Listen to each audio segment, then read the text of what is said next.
Assalamualaikum warahmatullahi wabarakatuh. Menghilang hingga diculik. Inilah kisah dakwah Rasulullah SAW di kalangan jin. Rasulullah SAW diutus untuk seluruh alam, tak hanya mendakwahi manusia, namun juga kepada jin yang gaib. Rasulullah dapat melihat mereka, namun tak sedikit pun beliau dilanda rasa takut.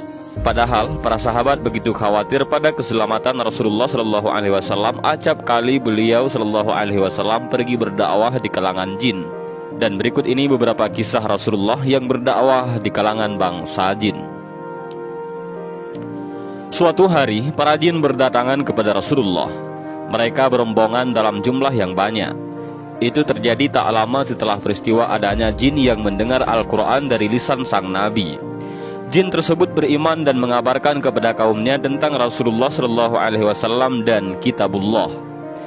Banyak jin yang kemudian tertarik dan ingin bertemu dengan sang utusan Allah itu. Mereka ingin mendengar langsung firman ilahi dari sang pembawa risalah. Rasulullah pun mendapati permintaan para jin. Beliau segera bangkit dan memenuhi permintaan mereka. Para sahabat sempat diajak turut serta, namun tak ada yang mengikuti Rasulullah SAW kecuali Abdullah bin Mas'ud. Bersama Ibnu Mas'ud, Rasulullah pergi ke tempat yang tinggi di kota Mekah. Begitu tiba, beliau membuat sebuah garis dengan kakinya. Garis tersebut ditunjukkan untuk Ibnu Mas'ud. Nabi berpesan agar sang sahabat tak keluar dari garis tersebut. Jika Ibnu Mas'ud keluar dari garis, maka ia akan mendapat bahaya. Ibnu Mas'ud mengangguk, menuruti dengan rasa penasaran apa yang akan terjadi. Rasulullah lalu meninggalkan Ibnu Mas'ud dan berdiri di sebuah tanah lapang. Mulailah sang Nabi membaca Al-Quran. Tiba-tiba beliau dikerumuni sekumpulan makhluk halus yang nampak seperti awan bergerombol. Jumlah makhluk itu sangat banyak hingga menghalangi pandangan Ibnu Mas'ud. Sang sahabat begitu khawatir karena tak dapat melihat Rasulullah SAW. Ibnu Mas'ud pun tak dapat mendengar suara Rasulullah SAW hingga ia sangat mengkhawatirkan keselamatan Nabi. Namun ia tak tahu apa yang harus dilakukan. Ingin rasanya menghampiri Rasulullah dan memastikan keselamatan sang Nabi tercinta. Namun ia teringat pesan Rasulullah agar tak melewati garis yang dibuat oleh beliau. Ibnu Mas'ud pun hampir saja lari turun ke kota dan meminta bantuan kepada para sahabat untuk menyelamatkan Nabiullah. Namun ia kemudian mendengar suara tongkat Nabi dan membatalkan rencananya. Waktu pun berlalu sangat lama, namun tak ada tanda-tanda gerombolan awan itu akan pergi. Ibnu Mas'ud kembali khawatir. Tak ada suara dari Rasulullah dan ia masih belum bisa melihat sang Nabi. Ibnu Mas'ud kembali berkeinginan turun ke kota dan meminta bantuan.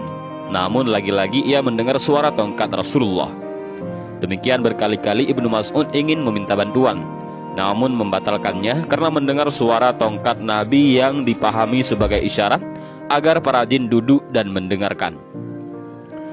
Setelah menunggu dalam waktu yang lama, Ibnu Mas'ud pun melihat sekelompok jin yang hanya nampak seperti awan bergerombol itu mulai pergi. Namun masih ada beberapa kelompok kecil yang tinggal di sisi Nabi.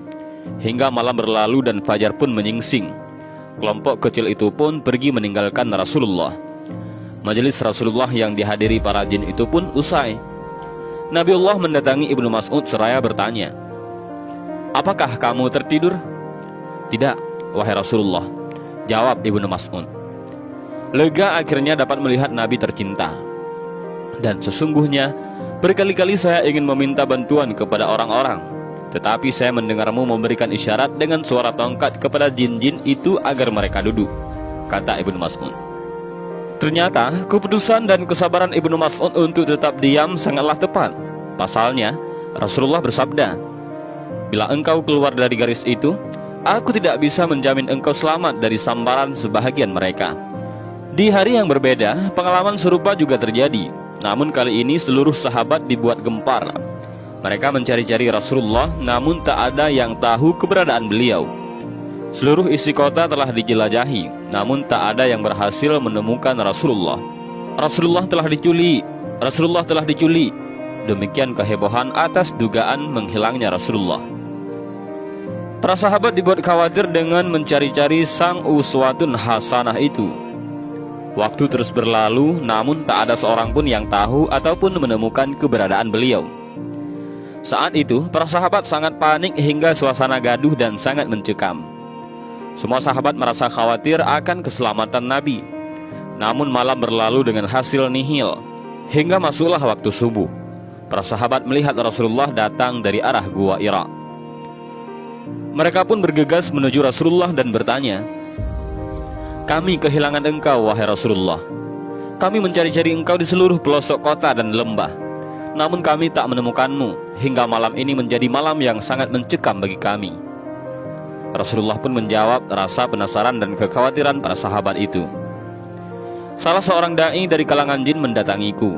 Lalu aku pun pergi bersamanya. Kemudian aku membacakan Al-Quran kepada mereka." Rasulullah pun menunjukkan jejak dan bekas tempat duduk jin muslim tersebut. Betapa Rasulullah SAW sangat pemberani. Seorang diri beliau menghadapi kaum jin dan berdakwah kepada mereka. Betapa Rasulullah pula sangat penyabar. Beliau menuntun para jin tersebut hingga mereka menjadi muslim, bahkan menjadi jin yang saleh. Sebagaimana manusia, kalangan jin pula terbagi atas jin yang beriman dan yang tidak beriman. Mereka para jin yang beriman memilih jalan yang lurus dan taat kepada Allah dan mengikuti petunjuk Rasulullah SAW. Mereka enggan mengganggu manusia sebagaimana jin yang tidak beriman. Mereka pula enggan membantu tukang ramal untuk mencari tahu hal-hal yang gaib. Para jin saleh tidaklah melakukan perkara-perkara menyimpang sebagaimana yang diajarkan Rasulullah. Dan kelak mereka pun akan mendapat balasan surga sebagaimana yang Allah janjikan untuk kaum yang beriman lagi yang saleh.